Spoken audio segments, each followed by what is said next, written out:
Estamos en esta tarde de leyes. Hoy nos están acompañando, como ya sabemos, dos abogados muy importantes y muy dedicados a estos temas que nos interesan. Entonces vamos a seguir con el doctor Carlos Gaviria Díaz, que como decía al comienzo, creo que para la mayoría de nosotros no necesita presentación. El doctor Carlos Gaviria se graduó en Derecho y Ciencia Política en la Universidad de Antioquia. Estuvo en la Universidad de Harvard como estudiante especial en las áreas específicas de jurisprudencia, derecho constitucional y teoría política. Para quien lo conocemos más recientemente, probablemente no conocemos una historia antigua, y es que él fue juez promiscuo municipal de Río Negro y profesor durante 30 años. Su gran pasión en la vida ha sido la academia y enseñar, por eso siempre es tan generoso acompañándonos en estos espacios. Fue vicepresidente del Comité Regional por la Defensa de los Derechos Humanos en Antioquia a finales de la década de los 80. Luego, el doctor Gaviria ocupó el cargo de magistrado de la Corte Constitucional de Colombia entre el año 93 y el año 2001, siendo su presidente desde el año 96, y tal vez todos los aquí presentes lo recordamos muy bien porque en su periodo dentro de la Corte Constitucional fue cuando se despenalizó el homicidio por piedad en Colombia, que es un hito muy importante también en nuestro país. Tenemos mucho para mirar hacia Bélgica y hacia otros países, pero también tenemos nuestras propias avances, por fortuna. Avances que se concretan este año, hace unos pocos meses, con la ley Consuelo Davis, que es la ley de cuidados paliativos, que también, digamos, es una evolución en este tema, y que solamente para recordarles a todos, en esta ley de cuidados paliativos se le da respaldo completo e integral a los dos documentos de Esta es mi voluntad, que la Fundación DMD ha venido impulsando desde sus inicios. El doctor Gaviria fue después senador de la República, fue candidato a la presidencia, y hoy está felizmente dedicado a lo que más le gusta en la vida, que es enseñar, a las actividades académicas. Es presidente de una red de abogados constitucionalistas por la democracia, lo que lo mantiene mucho tiempo por fuera de nuestro país, pero hoy tenemos el gran honor y el gran placer de contar con él aquí. Doctor Gaviria.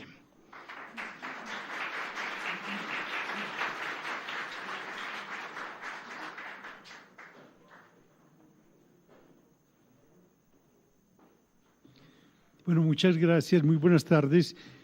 Muchas gracias a la Asociación por la Muerte Digna, DMD, y a Cristina Villarreal por esta invitación tan amable a reflexionar con ustedes sobre un tema que me parece de suma importancia.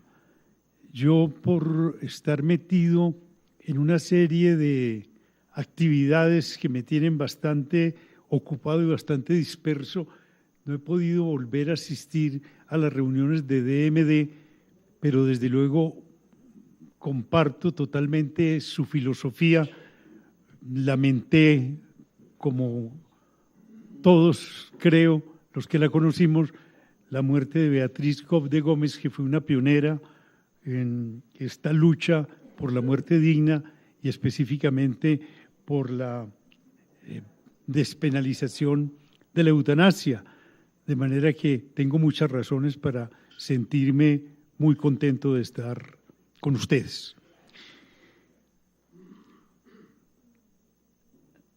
Hace poco me invitaron en la Universidad de Antioquia a dictar una conferencia sobre la despenalización del consumo de droga.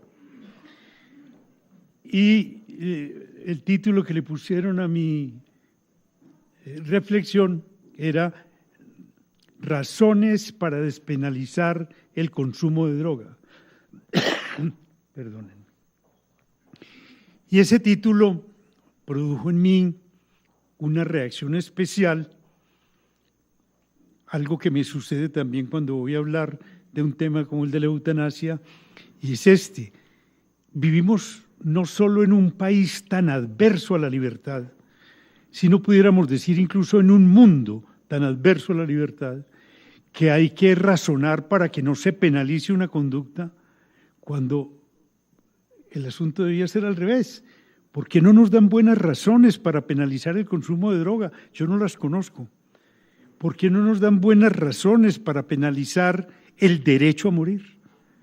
Porque parecería que lo normal, la situación normal es la libertad y lo excepcional es la restricción de la libertad. Yo siempre he pensado, ¿habrá algo acerca de lo cual uno tenga menos dudas que acerca de esto? Mi vida es mía.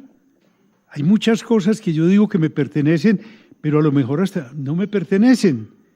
Pero la vida, ¿quién si no es el dueño de mi vida? Naturalmente, yo soy consciente de que vivimos en una sociedad pluralista y que dentro de esa sociedad pluralista hay distintas actitudes, distintas creencias. Y esas creencias son absolutamente respetables. Cuando yo discurro desde mi perspectiva, muchas veces algunas personas pueden sentir heridas sus creencias, pero lejos de mí tratar de hacerlo. Yo soy completamente respetuoso de las creencias y de la vida plena que se sigue en virtud de esas creencias. Al Estado hay que pedirle, y un Estado pluralista como el nuestro, que se le permita a la persona vivir su vida moral plena, sus creencias hasta sus últimas consecuencias. Pero eso sí, lo que no se puede pretender es que los que no participamos de ciertas creencias tengamos que aceptar como obligatorios los deberes que se siguen de creencias que no se comparten. De manera que en temas de esta naturaleza, lo más importante es tener presente lo siguiente. Vamos a hablar de derechos, no de obligaciones. Permanentemente estamos hablando de la dignidad humana y apelamos a la dignidad humana como el fundamento de los derechos. Y sin embargo, como que olvidáramos qué es la dignidad humana. La traemos a cuento permanentemente, pero como que no tuviéramos mucha claridad sobre lo que es la dignidad humana. Voy a leerles un mero parrafito de un documento que yo considero cimero, un documento maravilloso de finales del siglo XV, o sea, cuando todavía decimos que nos encontramos en la Edad Media y por tanto en el oscurantismo, y este texto muy conocido, yo creo que casi todos ustedes lo conocen, es el texto de Pico de la Mirandola, la oración por la dignidad humana. En la oración por la dignidad humana, Pico de la Mirandola dice lo siguiente: oh gran liberalidad del universo, oh formidable y admirable felicidad del hombre, a quien le es dado ser lo que escoge ser lo que desea ser. Las bestias traen consigo desde su nacimiento, al decir de Lucilo, de las entrañas de su madre, cuanto en su vida tendrán. Las más altas formas espirituales, desde su creación o inmediatamente después, están dotadas de lo suyo por tiempo sin fin. El hombre, en cambio, fue dotado por el universo de semillas profundas, de profundas posibilidades, plenas del germen de todo tipo de vida. Cualquiera que sea lo que el hombre cultive, de la misma calidad será lo que germine y frutezca. Lo que señala Pico de la Mirandola de una manera bellísima, emocionante, es que el hombre, tomando la palabra, desde luego, el concepto en su sentido antropológico, el hombre y la mujer, la criatura humana, tienen dignidad, y que la dignidad consiste justamente en que el hombre es la única criatura capaz de avistar su futuro y de construirse su propio destino. ¿Qué quiero ser yo en la vida? Y esa es la gran pregunta. Yo creo que la pregunta ética fundamental es la pregunta del sentido de la vida. ¿Qué sentido tiene mi vida? Para muchas personas la vida ya tiene un sentido. El creyente dirá que el sentido de su vida es la visión beatífica y que Dios le mostró el camino dándole las leyes, los mandamientos de Dios, los mandamientos de la Iglesia, etcétera, y esa persona tiene resuelto entonces el problema del sentido de su vida. Pero hay quienes creemos que la vida no tiene sentido, o sea, que no tiene más sentido que el que nosotros le adjudiquemos, que el que nosotros acordemos para ella. Es la gran responsabilidad y ese es el problema ético fundamental. Sartre, en un librito muy bello que se llama El existencialismo es un humanismo, dice esto, dice el hombre, una vez más entendiendo por hombre la criatura humana, es la criatura condenada a ser libre. Y cuando uno dice condenada a ser libre, encuentra eso bastante paradójico. ¿Por qué? Porque a uno lo condenan a algo penoso, a algo ingrato, a algo desagradable, pero que lo condenen a uno a ser libre es como que lo condenen a ser feliz. Pero cuando Sartre explica el sentido de su afirmación, entonces uno le da la razón. Dice que la criatura humana está condenada a ser libre, significa que está abocada a decidir. Y qué pesado es tomar decisiones. Así sea decisiones frívolas sobre asuntos fútiles. ¿Qué hago yo un fin de semana? ¿Me quedo en la casa trabajando porque tengo trabajo suficiente o descanso? Y la manera de descansar es leer, ver televisión o irme al campo. Y si yo le planteo el problema a mi mujer, me dice, ¿por qué no lo resuelves tú? Yo le digo, no, resuélvelo tú, no tú, así sucesivamente. ¿Cómo es de difícil tomar esa decisión? Muchas veces terminamos entonces, tirémoslo a la cara y sello, ¿no? Y cuando no se trata de decidir una frivolidad, un episodio pasajero, como qué hacer un fin de semana, sino qué hacer con la vida, entonces nos encontramos abocados al problema ético fundamental. ¿Hacia dónde me encamino? ¿Qué hago con mi vida? A mí me parece que la Constitución colombiana, que es la primera que ha acogido la autonomía como un derecho fundamental bajo el rubro de libre desarrollo de la personalidad, nos plantea retos maravillosos.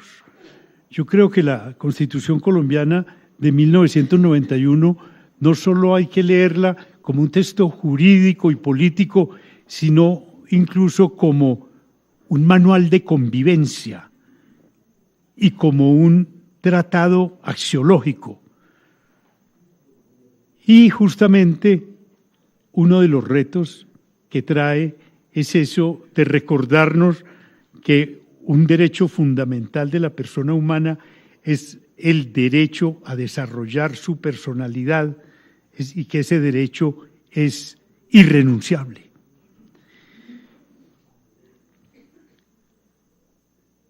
La profesora, la doctora Herrmann, que me precedió en el uso de la palabra, me dispensa de hacer muchas explicaciones sobre el alcance de la eutanasia, las cosas que ocurrieron en Colombia a raíz de la sentencia que se pronunció ya hace 17 años, de la cual yo tuve el honor de ser ponente, en la que se despenalizó la eutanasia activa, guarda grandes similitudes con lo que la profesora Herrmann ha mostrado que ha ocurrido en Bélgica y en Holanda, allá mediante disposiciones de la ley y nosotros mediante una disposición judicial. Pero en esencia es exactamente lo mismo o algo muy similar. Veía cómo ella señalaba las circunstancias bajo las cuales la eutanasia es legítima, la eutanasia activa, los factores adversos a la eutanasia, los factores que hay que remover para que la gente entienda cuál es el alcance de la eutanasia, etcétera. Y por tanto, quiero hacerles más bien unas reflexiones que pretendidamente o pretenciosamente pudiéramos llamar filosóficas de esta naturaleza. El artículo 11 de nuestra Constitución dice algo muy importante. Dice que la vida, el derecho a la vida es inviolable. Y enseguida dice, no habrá pena de muerte. Yo asistí en el año 2000 a un foro convocado por la Universidad de Yale sobre Global Constitutionalism, y uno de los temas que se trataba era el tema de la eutanasia, y me invitaron por haber sido ponente de esa sentencia. Y recuerdo que el presidente del tribunal alemán me preguntó, dígame una cosa, ¿y dónde está consagrado el derecho a morir? Y le dije, pues ¿dónde está consagrado el derecho a vivir? Porque si la vida es un derecho y no una obligación, es mejor tener derechos que deberes por una razón. Porque cuando yo tengo derechos, tengo la posibilidad de ejercer el derecho y actúo legítimamente, o de abstenerme de ejercer el derecho y actúo legítimamente. En cambio, cuando tengo un deber, únicamente actúo legítimamente cuando cumplo el deber. En Colombia se considera que la vida es un derecho y además un derecho fundamental, no como se dice ordinariamente, el derecho mayor, el derecho superior que cabe concebir. Yo no lo creo.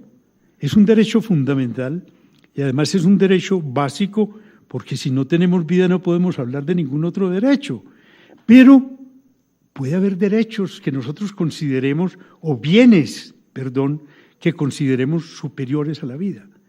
Fíjense ustedes, en muchas de las controversias o de las conversaciones que tuve a propósito de esta sentencia, me decían, es que la vida es el más alto de los derechos. Y entonces a la gente, ¿por qué la invitan a dar la vida por la patria? Que la vida es el mayor bien. Dar la vida por la patria, dar la vida por las creencias, dar la vida por la fe. Entonces, si nos invitan a dar la vida por la fe, por las creencias, por la patria, es porque se considera que hay bienes incluso más altos que la propia vida. Jorge Luis Borges decía, con la picardía que a él lo caracterizaba, que para él los dos hombres más grandes que habían pisado la tierra eran dos suicidas. ¿Cuáles? Y dicen, Sócrates y Cristo, porque ambos murieron muerte voluntaria, lo que no deja de ser cierto, ¿no?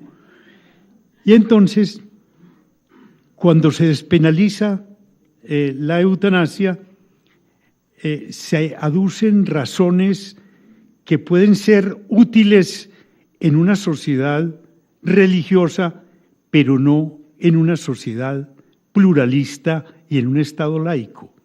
Y una vez más, reivindico mi adhesión, mi respeto profundo por las creencias. Pero hay un filósofo del derecho alemán, Gustavo Radbruch, que plantea las cosas en su punto. Dice, cuando se trata de relacionar la moral y el derecho, no la relacionemos a la altura de los deberes, de las obligaciones, sino a la altura de los derechos. ¿Qué significa eso? Significa esto, lo que ahora les decía de paso, que una persona tiene pleno derecho de exigir del Estado que le permita vivir su vida moral plena, sus creencias y observar todas las conductas que de sus creencias se siguen. Pero lo que no puede pretender es que lo que para ella es debido en función de sus creencias sea también debido para quienes no comparten esas creencias.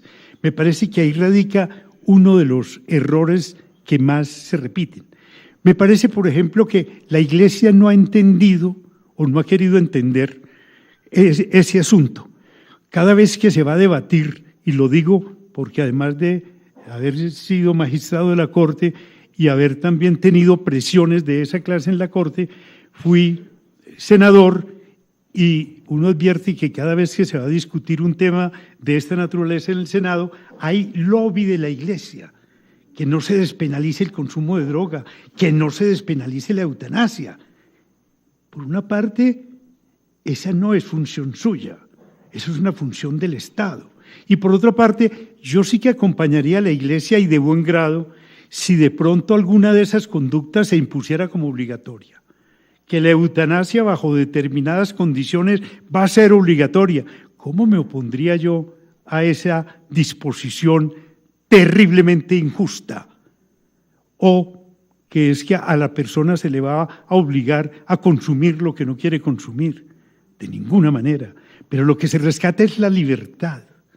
Y justamente les decía que cuando rescatamos la dignidad humana y la rescatamos como el fundamento de los derechos, nos recordamos que la dignidad humana y la autonomía son una y la misma cosa, como lo pone de presente muy bien Pico de la Mirandola en la oración por la dignidad humana. Fíjense ustedes, esta oración se pronuncia a fines del siglo XV y decimos que todavía estamos en una edad oscurantista. ¡Qué lucidez! La de Pico de la Mirandola, que murió muy joven, como a los 35 años, y tenía fama de ser el mayor erudito de su tiempo.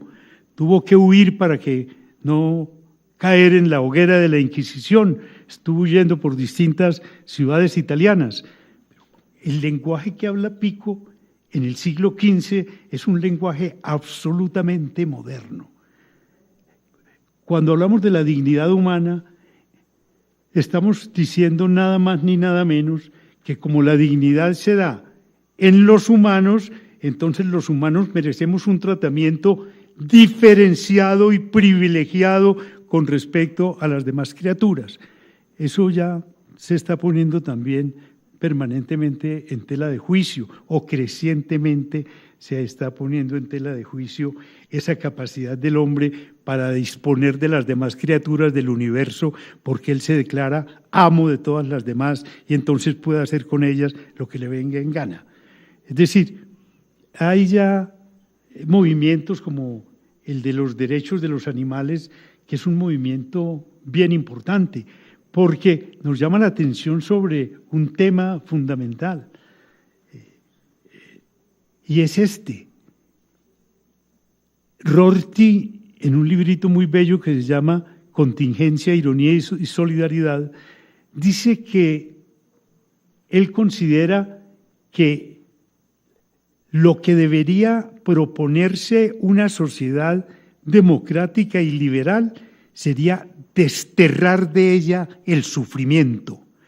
Y cuando decimos desterrar de ella el sufrimiento, tenemos que ser conscientes que sufrientes no somos los humanos únicamente, sino que los animales también son sufrientes. Y entonces, esta causa de los derechos de los animales nos hace conscientes de muchas cosas que las hemos vivido de un modo casi inconsciente. Cuando se discute sobre la tauromaquia, sobre el hecho de que no nos privamos de comer carne, etcétera, estamos poniendo sobre el tapete temas muy importantes y de los cuales a veces, o los cuales muchas veces pasamos por alto. Les decía que la exposición tan completa que hizo la doctora Herrenmann, creo que me releva de referirme a algunos detalles, pero sin embargo voy a aludir a algunos que pueden no ser muy conocidos por todos. ¿Por qué la Corte Constitucional despenalizó la eutanasia? Oía muchas voces de esta naturaleza. Tantos problemas como hay en el país para que la Corte decida despenalizar la eutanasia. La Corte no decide sobre qué va a fallar, sino que a la Corte se le proponen asuntos que ella debe dirimir. Y un asunto que se le propuso fue si el homicidio piadoso, que tenía una pena muy benévola, digamos, como de 6 meses, era constitucional o inconstitucional. Quien demandó esa norma del Código Penal de 1980 decía que en un país tan violento como Colombia, fijarle como pena a una conducta de esa naturaleza, al homicidio piadoso, es decir, el homicidio que se comete por compasión, por piedad del que está sufriendo, era dar carta en blanco para que se matara, y por tanto que a ese homicidio había que fijarle una pena mucho mayor. Y la Corte Constitucional analizó ese primer punto, y lo primero que determinamos ahí, sí por unanimidad, fue que el legislador tenía plena libertad de configuración y por tanto podía acordar una pena benévola, llamémosla así, para una persona que había actuado por un fin altruista. Y un fin altruista porque quien le da muerte a una persona en esas circunstancias no actúa por móviles egoístas, sino pensando en el otro. No es un dolo malo el que guía su acción, sino la solidaridad con el que está sufriendo.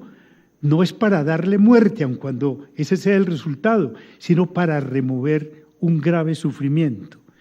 Y entonces, como el Código de 1980 era anterior a la Constitución, que es del 91, la Corte resolvió hacer una lectura de ese artículo a la luz de la nueva Constitución, para llegar a la conclusión de que como en esta nueva Constitución además se establecía como uno de los ejes de su dogmática el derecho al libre desarrollo de la personalidad, que una persona tenía pleno derecho a pedirle, y no a cualquiera, a un médico. Yo no estuve de acuerdo con todas las especificaciones que hizo la Corte, cuando se encontrara padeciendo una enfermedad grave, incurable, que implicara para ella graves dolores, podía pedirle a un médico que le acelerara ese proceso de muerte, y que en ese caso el médico no podía ser sancionado porque ya no había objeto jurídico que proteger. ¿Por qué no hay objeto jurídico que proteger? Porque la vida desde luego es un bien, y el bien que se protege cuando se tipifica un delito como el homicidio es la vida.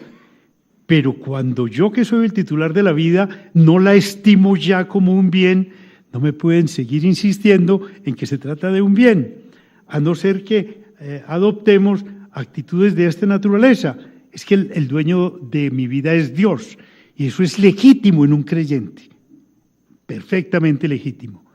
O que me digan, lo que sucede es que el dueño de mi vida es el Estado. El Estado se preocupa tanto por mi bienestar, sabe mejor que yo que la vida es un bien, y aun cuando yo no la valore de esa manera, el Estado me obliga a que la valore de esa manera. Esa es la peor tiranía que puede existir, es la que se denomina paternalismo.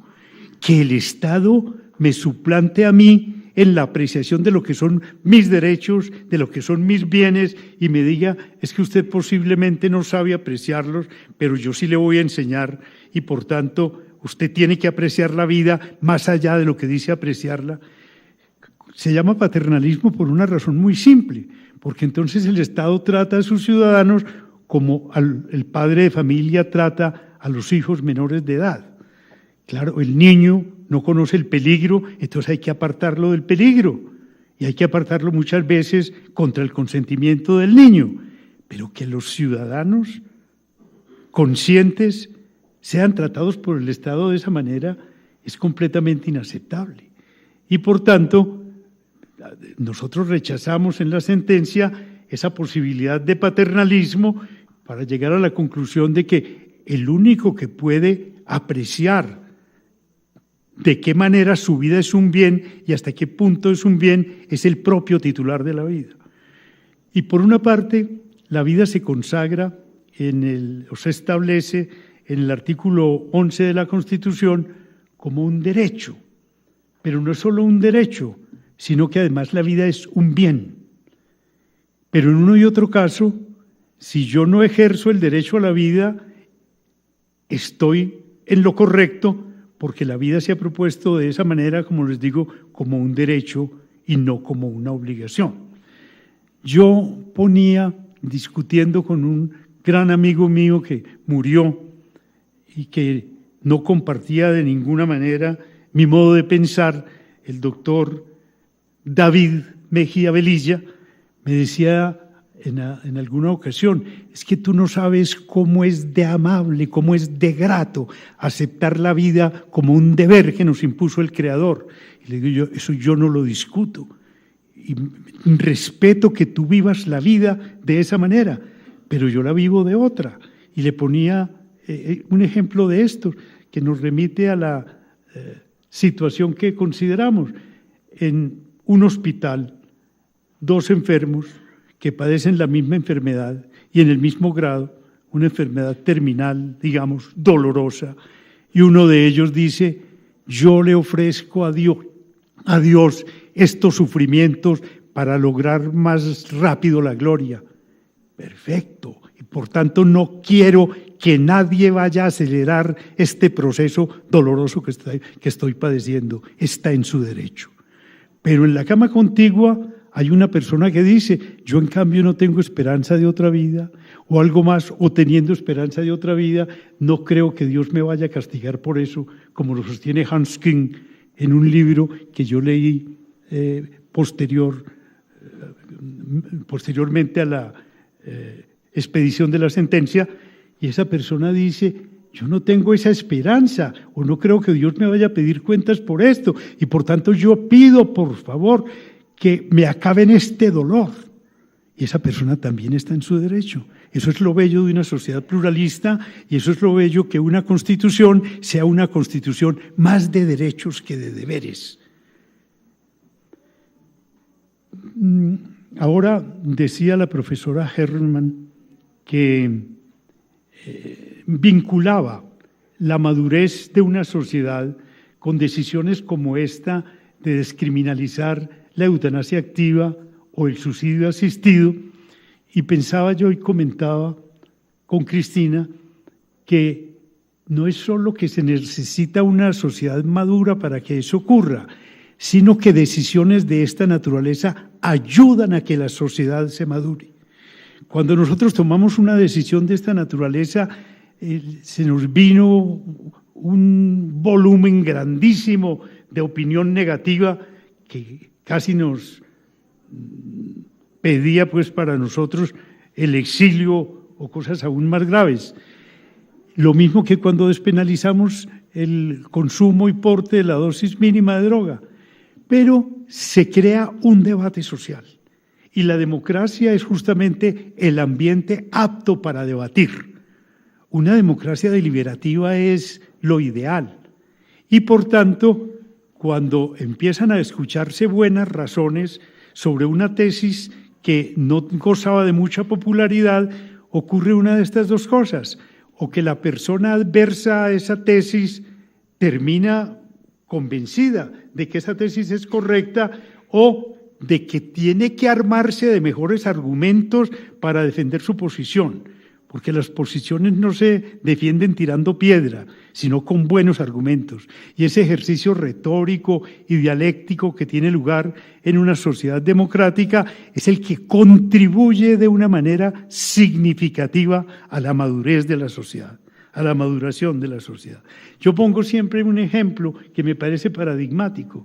Cuando despenalizamos en 1994 el porte y consumo de la dosis mínima, la persona que protestó de manera más vehemente fue el presidente Gaviria, que amenazó con que iba a convocar un referendo para que esa sentencia quedara sin vigor.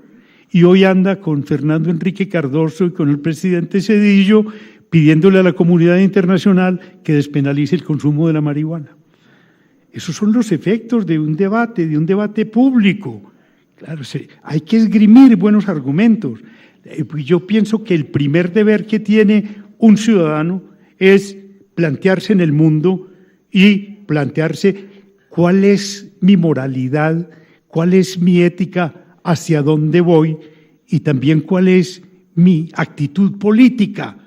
Y, naturalmente, esos planteamientos tienen que estar seguidos de una consideración de esta naturaleza. ¿Y qué hago yo para defender dignamente las cosas en las que creo? ¿O qué hago para defender eficazmente mis convicciones? Pienso que una sentencia como esta, que ha sido objeto de muchas críticas, de muchos comentarios, pero que también ha tenido grandes defensores. Yo recuerdo que el doctor José Félix Patiño, presidente de la Academia de Medicina, fue uno de los primeros que salió a defenderla. Y naturalmente eso de que haya defensores y detractores es bueno en una sociedad como la nuestra y ayuda a que la sociedad se madure. Y sobre todo nos enseña que las cosas se defienden con argumentos y no por la vía de la violencia, nosotros que tenemos tanta tendencia a apelar a la fuerza cuando nos vemos precisados, ¿no? De manera que yo les he pintado muy brevemente, con pinceladas muy gruesas, por una parte lo que en Colombia, lo que ha ocurrido en Colombia, por qué sucedió lo que sucedió, y en segundo lugar, les he enmarcado decisiones de esa naturaleza dentro de un texto constitucional como la Constitución de 1991, que además es una constitución de paz, o sea que el constituyente fue tan pródigo en derechos porque también advirtió que la mejor manera de lograr la paz es mediante el ejercicio de los derechos y enmarcándola dentro de una antropología, que es esta, la antropología de la autonomía humana y la antropología de la libertad. Muchas gracias.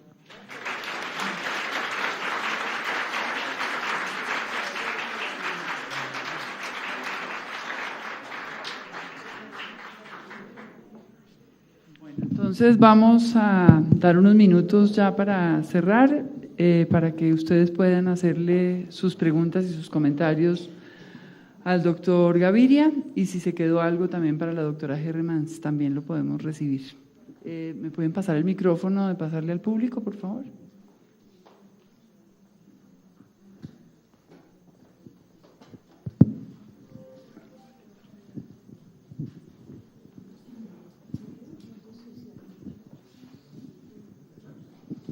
Nada, así tan silencioso, nos deja callados.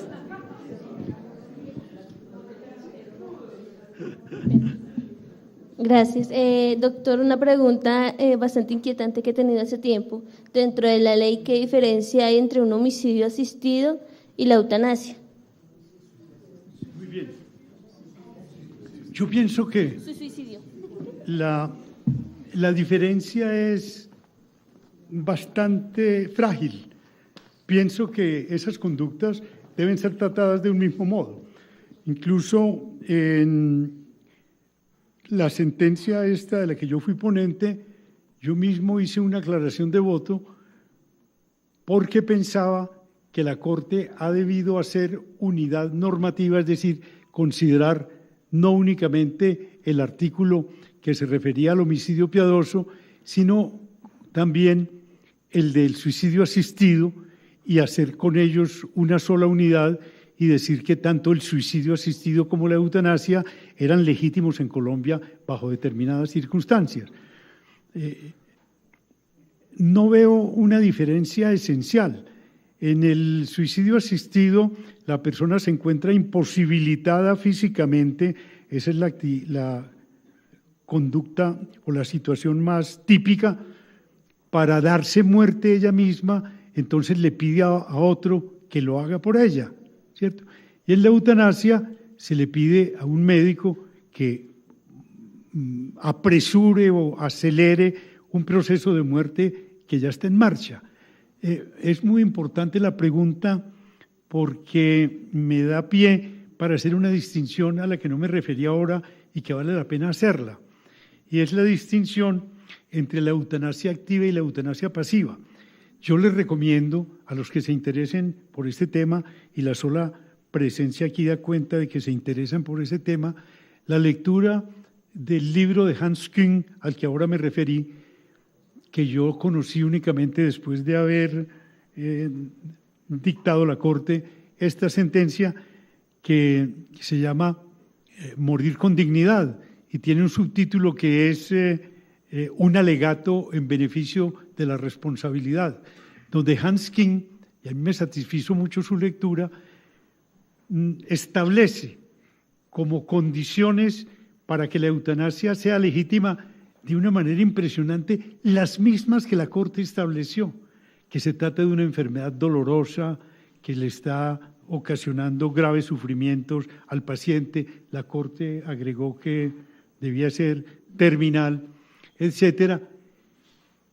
Y les había dicho que Hans Küng además sostiene la tesis de la legitimidad de la eutanasia activa desde una teología cristiana e incluso católico.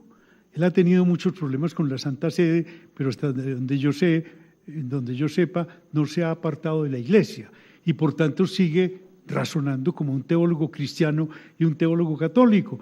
Y más o menos lo que dice es esto: yo entiendo, en función de mis creencias, creo que Dios me dio la vida y que me dio la libertad.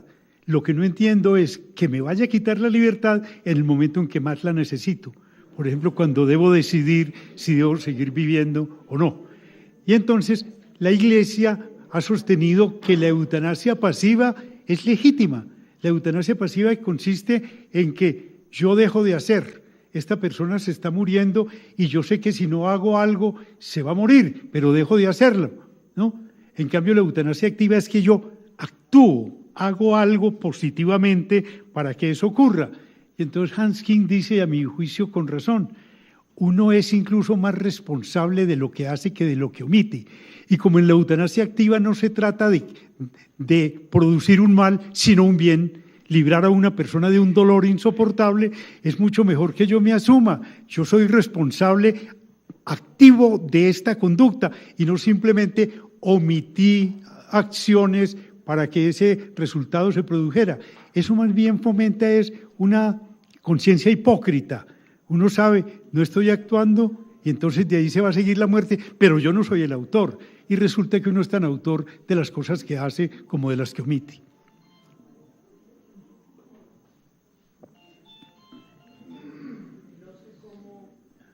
La pregunta es muy complicada. La Corte despenalizó la eutanasia, ¿verdad? Sin embargo, el Congreso tenía que reglamentar cómo se llevaba a cabo. ¿En qué vamos? Creo que acaban de sacar algo sobre cuidados paliativos, pero en lo que he leído la eutanasia no se tocó. Muy buena la pregunta. Mire,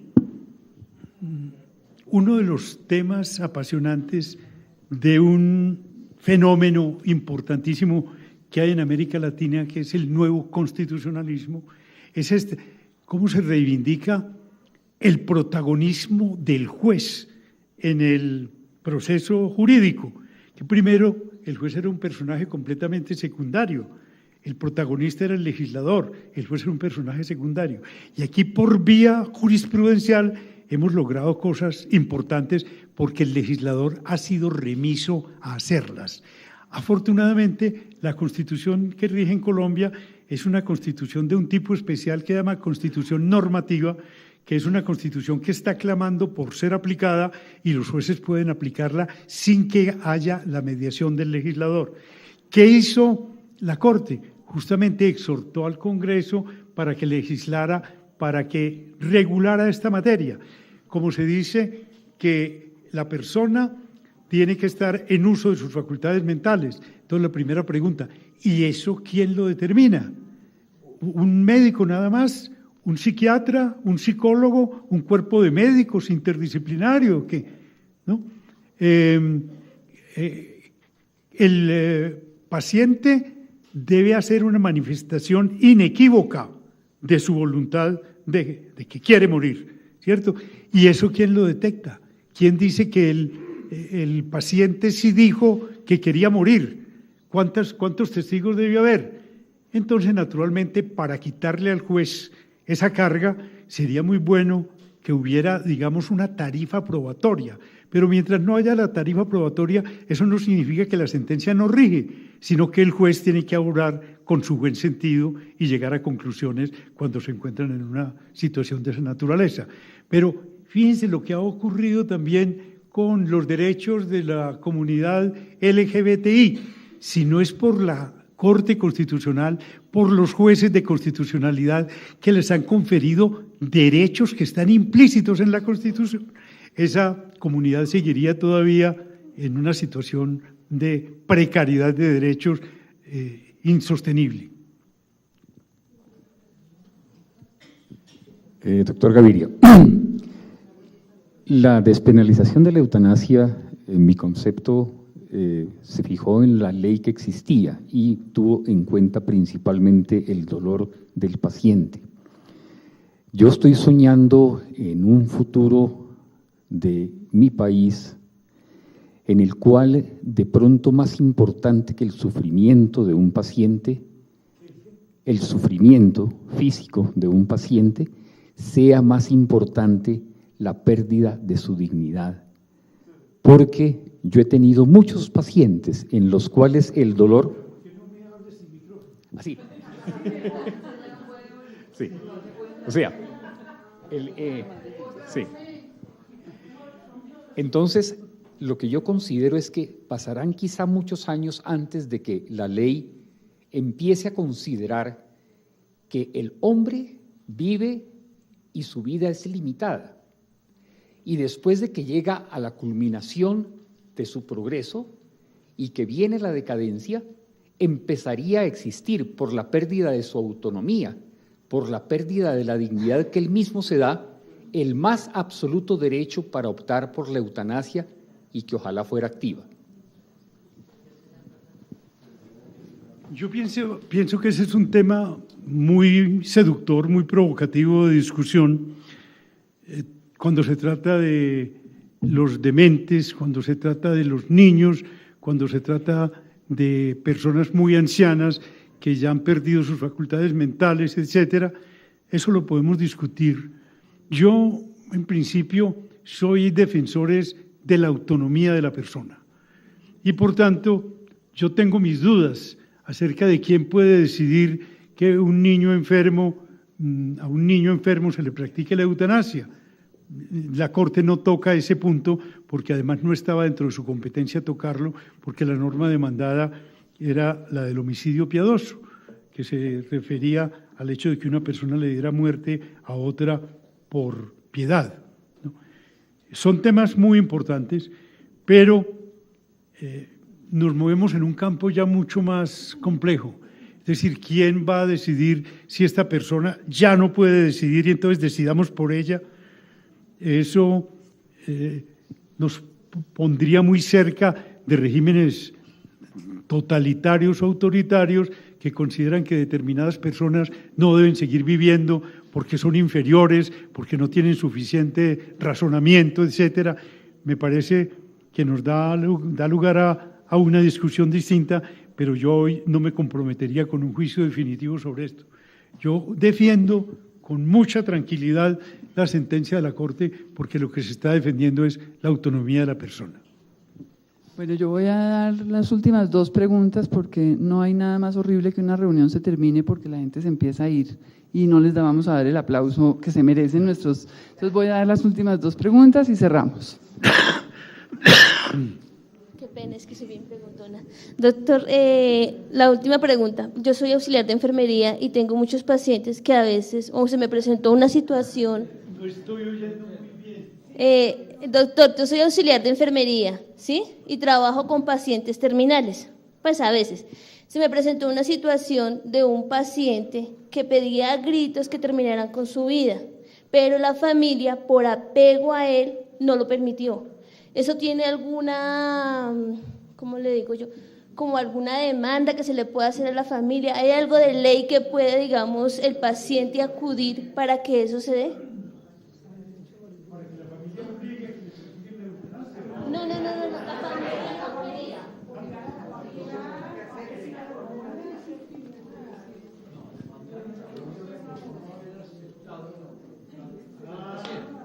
Eso sí me parecería mucho más puesto en razón.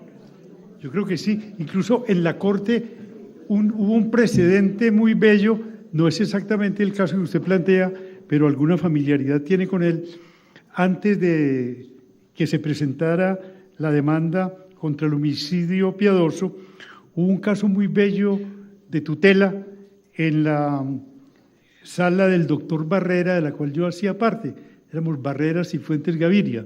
Y fue esta, una señora en Antioquia, creo que en Yarumal, una señora joven, tenía unos 50 años, y le detectaron un cáncer. Pero le detectaron el cáncer a tiempo, digamos.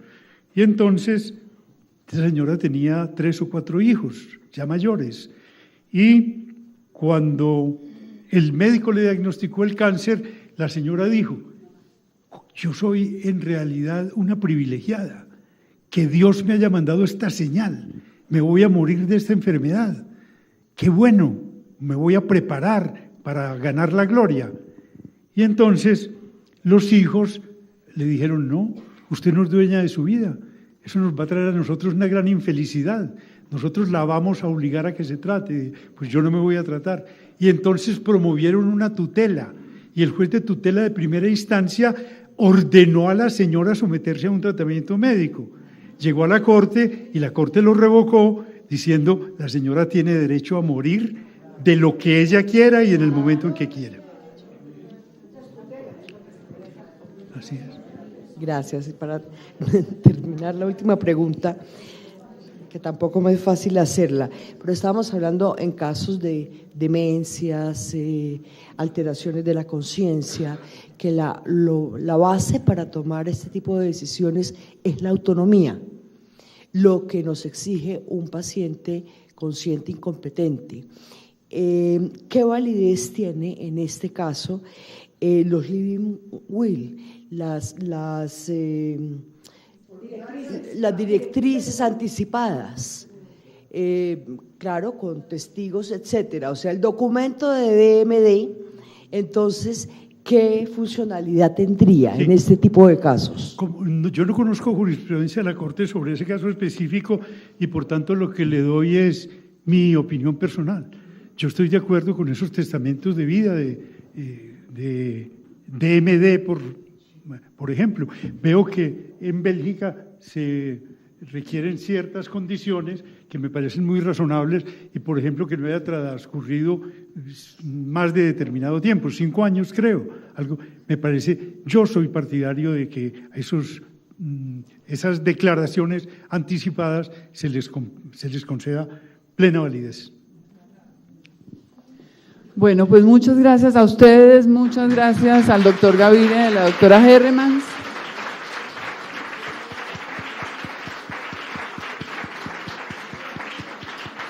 Y las esperamos y los esperamos el año entrante acá mismo con toda seguridad. Gracias.